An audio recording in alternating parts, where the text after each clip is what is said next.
दादा, राज्यभरामध्ये मतदानादरम्यान महायुतीच्याच अनेक कार्यकर्त्यांमध्ये झडप झाल्याचं बघायला मिळतंय.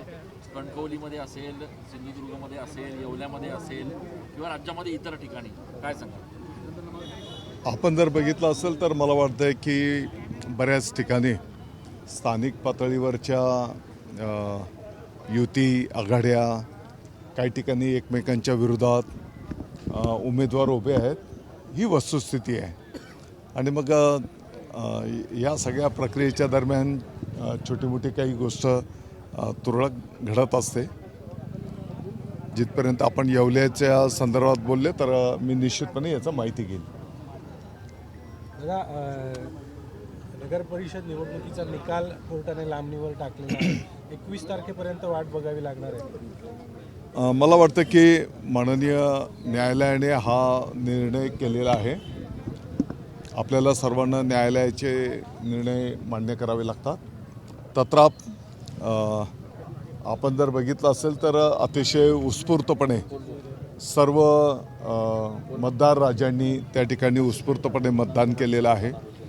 आणि मग मतदार राजाच्यापासून उमेदवारांच्यापासून सगळ्यांना निकालाची उत्कंठा असते. आणि त्याचं काउंटिंग जर उद्याच होऊन त्याचे निकाल जर घोषित झाले असते तर निश्चितपणे त्याचं स्वागत झालं असतं. 288च्या पैकी काही मला वाटतं की 20-22 ठिकाणच्या परत मतदान पुढे ढकलल्यामुळे हा निर्णय त्या ठिकाणी झाला. परंतु आता हे पुढचे जे काही 20 दिवस आहेत ते मग चर्चा त्याचे आडाखे बांधण्यामध्ये उमेदवारांचे जातील. दादा, आपण निवडणुकीदरम्यान खरं तर युतीतलेच पक्ष एकमेकांविरोधात जरी लढले असले तरी 2 तारखेनंतर म्हणजे उद्या परवानंतर सगळं परत पूर्वीसारखं आनंदाचं व्यवस्थित होईल का, असं वाटतं तुम्हाला? आशा आहे निश्चितपणे आजही आनंदात आहे आणि उद्या पण आनंदीच राहील. तुम्ही आनंदी असं सांगताय, मात्र आता काही 5 मिनिटांपूर्वी तिकडे तटकरे आणि गोगावले यांचे कार्यकर्ते एकमेकांना भिडलेत, अंगावर जाताय, गाड्यांची तोडफोड करताय, हॉकी स्टिक काढताय एकमेकांच्या अंगावर. सत्ताधारी पक्षातले 2 पक्ष जे आहेत नाही, मी सांगितलं ना की स्थानिक पातळीवरच्या काही ठिकाणी आम्ही काही नाकारत नाही. काही मुद्द्यांवर मतभेद होतात, तसं ते होऊ नयेत, परंतु काही ठिकाणी घटना झालेल्या आहेत, ही वस्तुस्थिती आहे. दादा, मतदानाची टक्केवारी येवल्यामध्ये कमी आहे. येवल्यामध्ये भाजप आणि राष्ट्रवादी अजित पवार गट विरुद्ध आपला पक्ष अशी थेट लढत होती.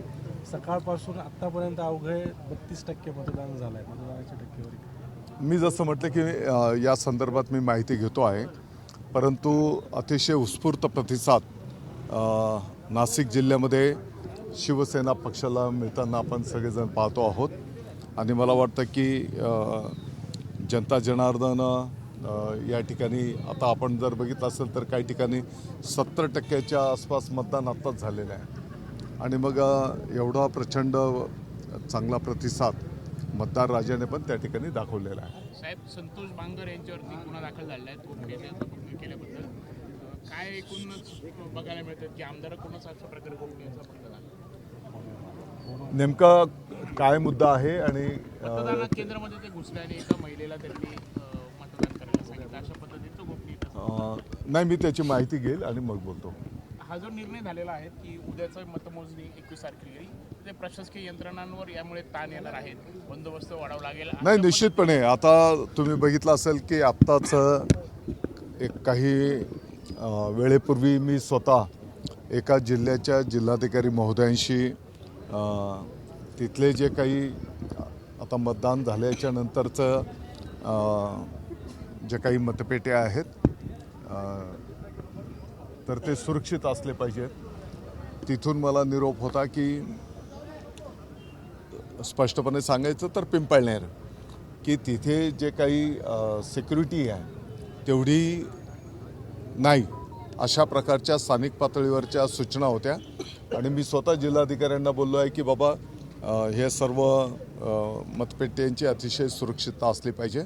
अगदी मग ते तुम्ही तालुका पातळीवर किंबहुना जिल्हा पातळीवर त्याची तुम्ही व्यवस्था करा.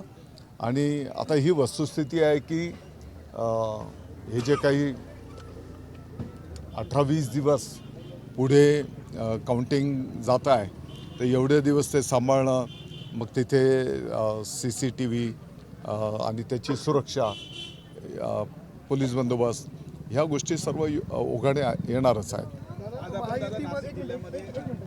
महायुतीमध्ये जो काही वाद होतोय जागोजागी, हा खरं तर मतभेदांपर्यंत ठीक होता, हाणामाऱ्यांपर्यंत गेलाय.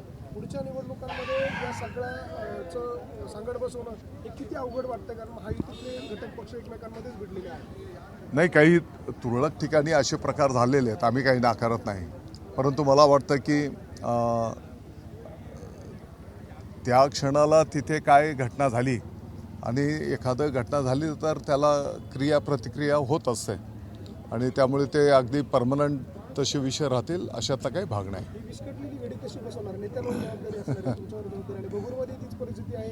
एक प्रकारचा बाप काढेपर्यंत भगूरमधल्या निवडणुका गेल्या आणि तुमचाच आमदार, राष्ट्रवादीचा आमदार त्याचा बाप काढला म्हणून त्या विरोधात गेला. इकडे करंजकर विरोधात गेले. त्यांचा बाप हा काढलेला नव्हता. एक आपण भाषणामध्ये एक जी बोलण्याची स्टाईल असते, तर त्या पद्धतीने ते बोललं गेलेलं होतं, परंतु व्यक्तिगत तो विषय नव्हता. आणि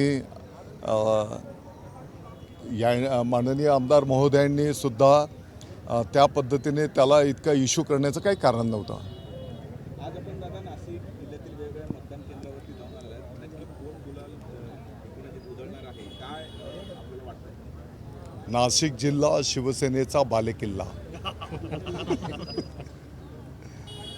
पण भाजपकडनं, नेत्यांकडनं सातत्यानं सांगितलं जातं की भाजप मोठा भाऊ आहे, एक नंबर भाजपच असणार संपूर्ण राज्यात. नाही, आता देश पातळीवर आणि राज्य पातळीवर भाजपची संख्या जास्त आहे ही वस्तुस्थिती आहे. परंतु विधानसभेच्या निवडणुकीमध्ये म्हणा, लोकसभेच्या निवडणुकीमध्ये म्हणा, भारतीय जनता पक्षाला म्हणजे पूर्वीपासून आता जागाच जास्ती दिलेल्या, त्याच्यामुळे त्यांची संख्या जास्त असणारच आहे ना. आता शिवसेनेच्या वाट्याला जागाच कमी आलेल्या, 80 जागा आल्या, 80 पैकी 60 जागांवर विजयी झालो.